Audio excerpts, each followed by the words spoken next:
বিসমিল্লাহির রহমানির রহিম। আসসালামু আলাইকুম। Welcome to my channel happy cooking zone. চলে আসলাম আপনাদের সামনে খুবই মজাদার চিকেন ফ্রাই রেসিপি নিয়ে। আজকে আমি 10 মিনিটে এই চিকেন ফ্রাইটি তৈরি করে দেখাবো। খুবই সহজে এবং ঘরে থাকা কিছু উপকরণ দিয়ে এই মজাদার চিকেন ফ্রাইটি আপনি তৈরি করতে পারবেন। বিকেলের নাস্তা হিসেবে এবং বাচ্চাদের টিফিনে এই চিকেন ফ্রাইটি খেতে দারুণ লাগে। উপরটা যেমন ক্রিসপি, ভিতরটা একদমই সফট, খেতে দারুণ। আশা করি আপনাদের থেকে আমার আজকের রেসিপিটি ভালো লাগবে। ভালো লেগে থাকলে লাইক, কমেন্ট এবং বেশি বেশি করে শেয়ার করবেন। চিকেন ফ্রাই করার জন্য এখানে আমি কিছু মুরগির মাংস আগে থেকে কেটে ভালোভাবে ধুয়ে পানিটা ঝরিয়ে নিয়েছি এবং মুরগির মাংসর সাইজটা কিন্তু আমি এরকম করে নিলাম, একটু পাতলা আর একটু ছোট। এভাবে করে চিকেন ফ্রাই করলে খেতে ভালোই লাগে। তারপরে এর সাথে অ্যাড করব একটি ডিম। মাংসটা যেন একদম সফট হয় এর জন্য এর সাথে অ্যাড করলাম পেঁপের খোসা বাটা হাফ চামচ, দিয়ে দিলাম আদা রসুনের পেস্ট 2 চামচ, দিয়ে দিলাম হাফ চামচ হলুদ গুঁড়া, 1 চামচ লাল মরিচের গুঁড়া, 1 চামচ জিরা গুঁড়া এবং 1 চামচ ধনিয়া গুঁড়া, দিয়ে দিলাম হাফ চামচ দারচিনি গুঁড়া এবং দিয়ে দিলাম সামান্য কিছু জায়ফল এবং জয়ত্রী গুঁড়া, স্বাদ মতো লবণ। এখানে লবণের পরিমাপটা একটু কম করে দিতে হবে, কারণ আমি এখানে সয়া সস দিলাম 2 টেবিল চামচ এবং টমেটো সস 2 টেবিল চামচ, দিয়ে দিব 2 চামচের মতো লেবুর রস। দিয়ে আমি সমস্ত উপকরণ হাত দিয়ে ভালোভাবে ম্যারিনেট করে নিতে হবে।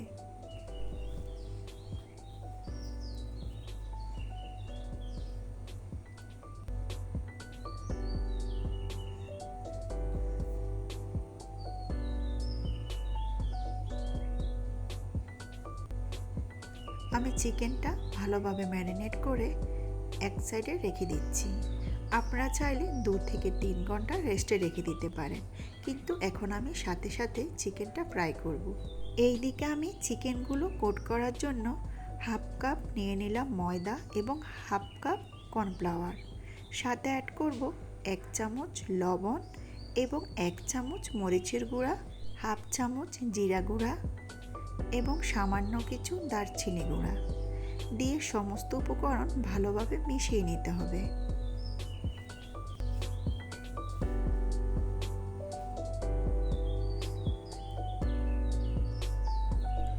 মেশানো হয়ে গেলে আগে থেকে ম্যারিনেট করে রাখা মুরগির মাংসগুলো এখন আমি 1 পিস করে এই ময়দার সাথে কোট করে নেব।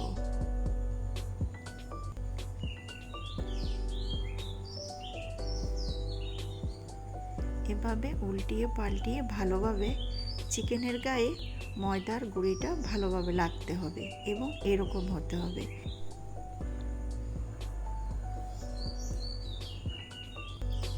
আমি এভাবে করে সমস্ত চিকেনগুলো ময়দার সাথে ভালোভাবে কোট করে নেব এবং ভালোভাবে ঝাঁকিয়ে নেব, যাতে করে চিকেনের গায়ে ময়দার গুঁড়িগুলো না লেগে থাকে।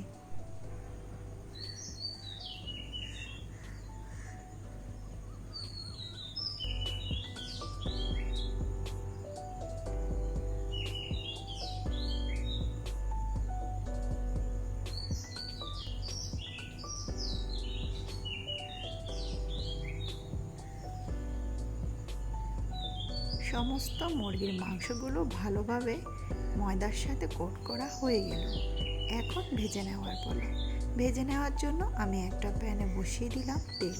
তেলটা গরম হয়ে আসলে এক এক করে চিকেনগুলো আমি ভেজে নিচ্ছি।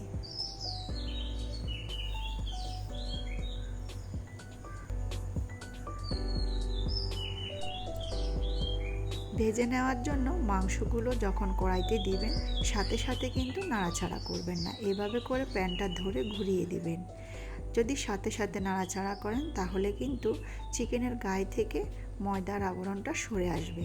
তাই একটু শক্ত হয়ে আসলেই তখন একটা স্প্যাচুলা দিয়ে মাংসগুলো উল্টিয়ে পাল্টিয়ে ভালোভাবে ভেজে নেব। চিকেনটা ফ্রাই করার সময় চুলার আগুনটা মিডিয়াম আঁচে রাখতে হবে। জোরে আগুন দিয়ে এই চিকেনটা ফ্রাই করা যাবে না, তাহলে উপরটা পুড়ে যাবে, ভিতরটা কাঁচা থেকে যাবে।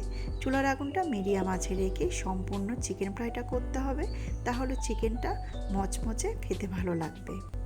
আমি চিকেনটা ফ্রাই করে ভালোভাবে তেলটা সরিয়ে নিয়েছি এবং দেখেন কতটা মচমচে হয়েছে, শব্দ শুনেই বোঝা যাচ্ছে। খেতে দারুণ মজা, উপরটা ক্রিসপি, ভিতরটা সফট। এইরকম করে চিকেন ফ্রাই করে দিলে বাচ্চারা অনেক পছন্দ করবে এবং চেটেপুটে খাবে। আশা করি আপনাদের থেকে আমার আজকের রেসিপিটা ভালো লেগেছে। ভালো লেগে থাকলে বাসায় ট্রাই করবেন, কমেন্ট করে জানাবেন, আমার চ্যানেলটি সাবস্ক্রাইব করবেন, আমার ফেসবুক পেজটা ফলো করবেন, পাশে থাকা বেল বাটনটি অন করে রাখবেন, যাতে করে পরবর্তী নতুন ভিডিওর নোটিফিকেশান সবার আগে আপনার কাছে পৌঁছে যায়। সবাই ভালো থাকবেন, সুস্থ থাকবেন, আমার এবং আমার পরিবারের সকলের জন্য দোয়া করবেন। আজ এখানে বিদায়, খোদা হাফেজ।